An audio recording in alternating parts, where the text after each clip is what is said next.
So hello guys, ये एक problem है और नीट 2015 रीटेस्ट में आया हुआ एक पेडिग्री प्रॉब्लम है और देखते हैं इसको कैसे अप्रोच करना है। सो इससे पहले कुछ बेसिक फंडामेंटल्स हैं जिसको आपको क्लियर करना है। सो जो हम चार केसेस की बात करते हैं एंड जिसमें से ऑप्शंस में से पूछा जाता है कि भाई क्या कौन सा ऑप्शन सही है। सो उनमें से एक होता है ऑटोसोमल रिसेसिव। इस केस में आपको याद रखना है तीन केसेस से आपको अप्रोच लेनी है, capital D capital D, capital D small D, small D small D. ठीक है, तो सिंस रेसेसिव है एंड स्मॉल डी जो है वो आपका डिजीज्ड अलील को सिग्निफाई करता है। ठीक है, तो ऑटोसोमल रेसेसिव वाले केस में ओनली स्मॉल डी कॉम्बिनेशन ही आपका डिजीज्ड फिनोटाइप को सिग्निफाई करेगा and capital D capital D capital D small D आपका दोनों का दोनों जो होगा नॉन डिजीज्ड सिग्निफाई करेगा। ऑटोसोमल डोमिनेंट,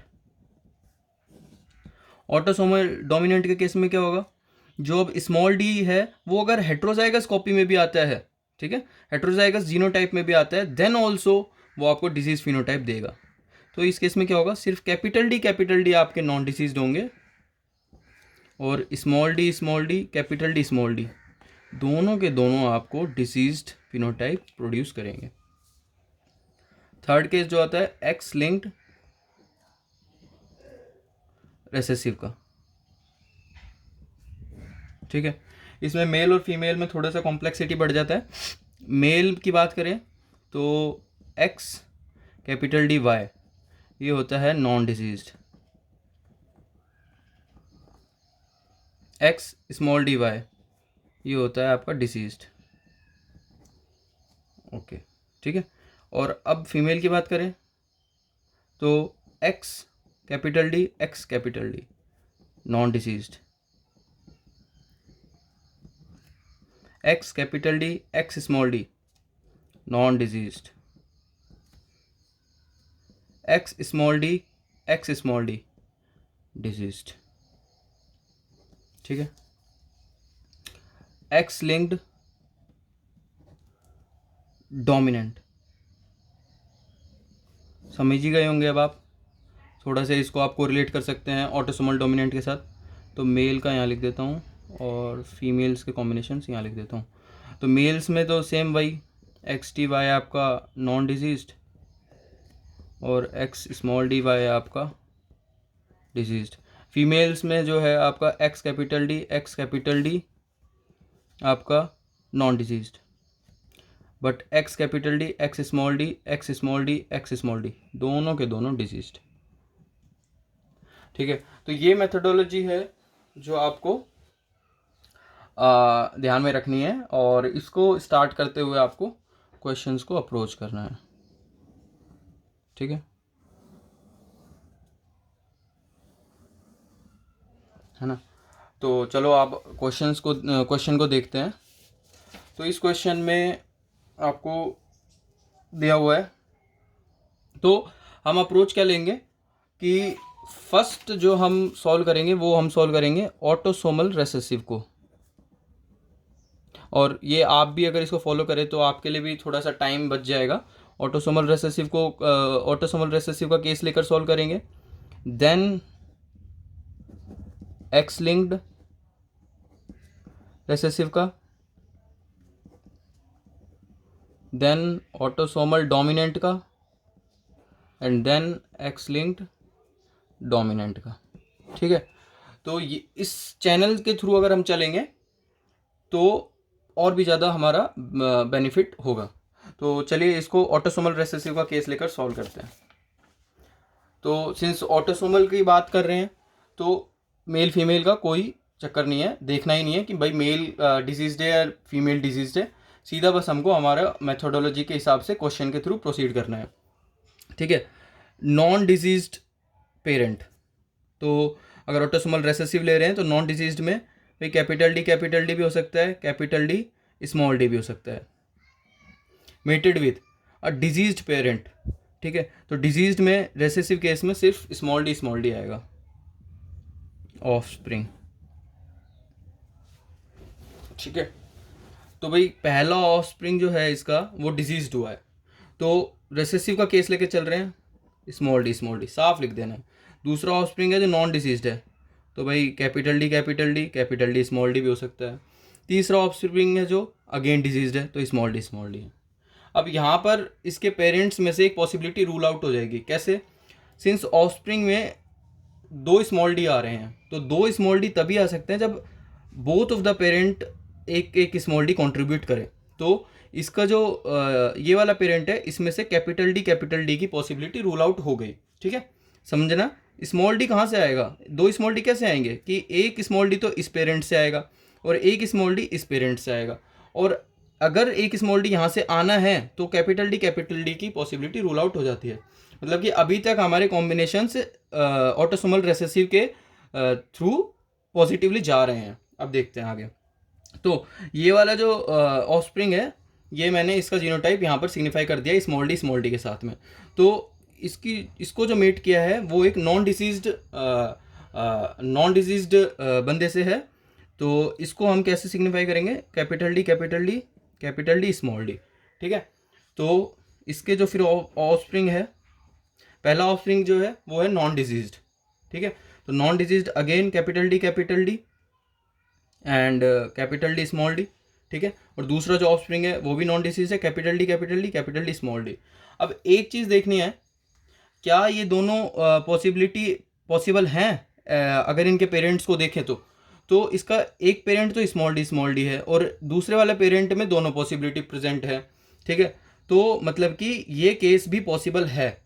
ये यहाँ पर अच्छा देखना है यहाँ पे, सिंस इसका जो एक पेरेंट है वो स्मॉल डी हमने ऑलरेडी उसको बोल दिया है कि भाई ये स्मॉल डी ही है, जैसा कि हम ऊपर से इसको लेते हुए आ रहे हैं।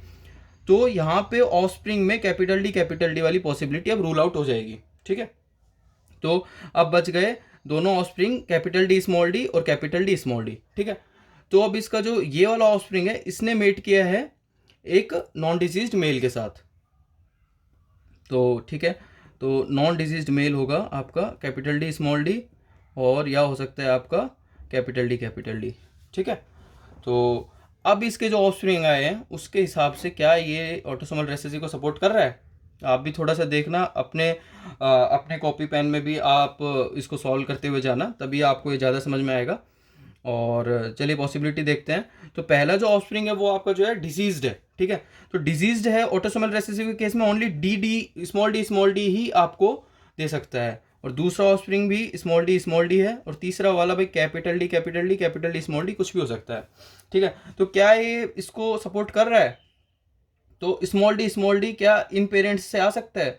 तो भाई एक स्मॉल डी यहाँ से आ जाएगा, एक स्मॉल डी यहाँ से आ जाएगा। ठीक है, ये हो सकता है, बट ये तभी होगा तो ये capital D possibility rule out हो गई एट द सेम टाइम।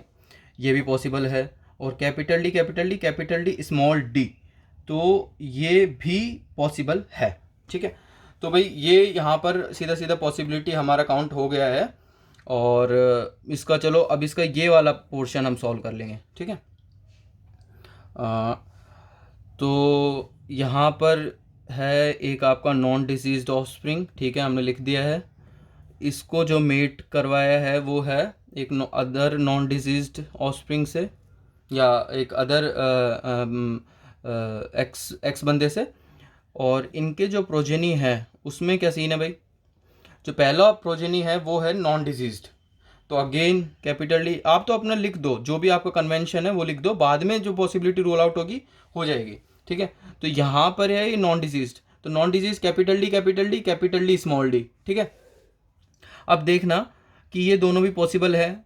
ठीक है, और इसका जो दूसरा ऑफस्प्रिंग है इसके थ्रू हम इसको क्या लिख सकते हैं? Small D.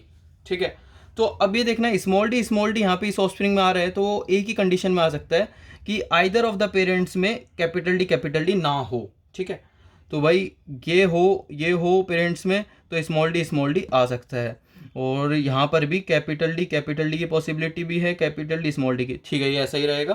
That means second वाले इस वाले एरिया में भी आपका ऑटोसोमल रेसेसिव का पेडिग्री सपोर्ट कर रहा है। तो लास्ट जो केस है उसमें है आपका एक disease parent, small D already लिख दिया है, और उसको मेट किया है एक नॉन डिजीज्ड पेरेंट से। ठीक है, तो इसको हम लिख देंगे कैपिटल डी स्मॉल डी। ठीक है, अब आपको पॉसिबिलिटी देखना है कि ऑफस्प्रिंग में जो दिया हुआ है वो सपोर्ट कर रहा है, तो ये है आपका एक नॉन डिजीज्ड। तो नॉन डिजीज्ड को आप पहले अपने कन्वेंशन के हिसाब से लिख दो यार, ठीक है। दूसरा जो है वो आपका है capital D capital D capital D small D, ठीक है। तो अब आपको देखना है कि कौन सा पॉसिबिलिटी कहीं रूल आउट हो रहा है तो ठीक है, अदरवाइज जैसा जा रहा है ठीक है।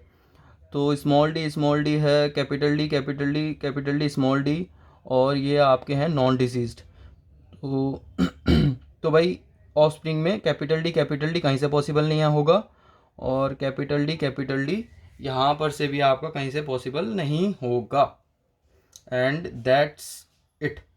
तो ये जो चीज़ है यहाँ पर क्लियरली डेजिग्नेट कर पा रही है, ठीक है। तो यहाँ पर ये पॉसिबिलिटी कंप्लीटली आपका जो ऑटोसोमल रेसेसिव केस है इसको सपोर्ट कर रही है।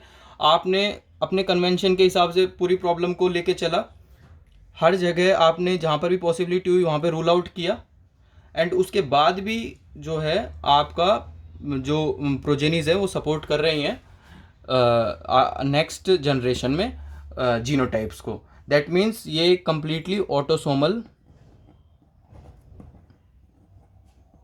रेसेसिव केस है। बस आपको तुरंत ऑप्शन टिक कर देना है। तो अब जो बचेंगे आपके केस, अब भाई मिल गया है कि भाई ये सपोर्ट कर रहा है तो तुरंत आप इसको ऑप्शन में टिक कर दोगे। तो जो बाकी केसेस हैं ऑटोसोमल डोमिनेंट का, एक्स लिंक्ड डोमिनेंट का, एक्स लिंक्ड रेसेसिव का, आप इनको अपने थ्रू इनको करिए और देखिए कि कहाँ पर किस पॉसिबिलिटी में, कन्वेंशन वही रखना, फंडामेंटल्स वही रखना, और देखना कि भाई कहाँ पर किस स्टेप पर वो पॉसिबिलिटी आपको कॉन्ट्राडिक्ट कर रही है। तो आप देखोगे कि जब आप ऑटोसोमल डोमिनेंट या x linked recessive x linked dominant का केस इसमें यूज़ करोगे इस प्रॉब्लम में, तो आप देखोगे कि कहीं ना कहीं ये जो आपको पेडिग्री दिया हुआ है उसमें आप कहीं ना कहीं कॉन्ट्राडिक्ट कर जाओगे, आप रुक जाओगे, एंड वो आपको बोलेगा कि भाई ये वाला जो ऑप्शन है ये इसके लिए करेक्ट अप्रोच नहीं है। सो इसीलिए मैंने बोला था कि जब भी आप ये प्रॉब्लम्स को सॉल्व करो तो फर्स्ट जो प्रायोरिटी दो वो ऑटोसोमल रेसेसिव को दो, देन आप एक्स लिंक्ड रेसेसिव को दो, देन आप ऑटोसोमल डोमिनेंट को दो, देन आप एक्स लिंक्ड डोमिनेंट को दो, ठीक है। तो ये आपकी पॉसिबिलिटीज़ थी, आप भी इसको अपना खुद से ट्राई करिए। और कोई और भी अगर आप पेडिग्री जो आपको समझ में नहीं आ रहा हो, या आप चाहते हो कि मैं उसे सॉल्व करूं या उसके ऊपर कोई एक पर्टिकुलर वीडियो डालूं, तो आप मेरे को ईमेल भी कर सकते हैं। मेरा अबाउट सेक्शन में जाकर आप मेरा ईमेल देख सकते हैं। So I hope guys you enjoyed it, और मैं चाहूँगा कि भैया आपको पेडिग्री समझ में आए और एटलीस्ट आपको नीट 2020 में थोड़ा बहुत तो इसका फ़ायदा हो। And don't go for the tricks and tips कि भाई यहाँ से ये हो जाएगा और ये आंसर आ जाएगा। Just is simple, no rocket science, just is the same fundamentals, and you go with it and the problem will be solved. So thank you guys.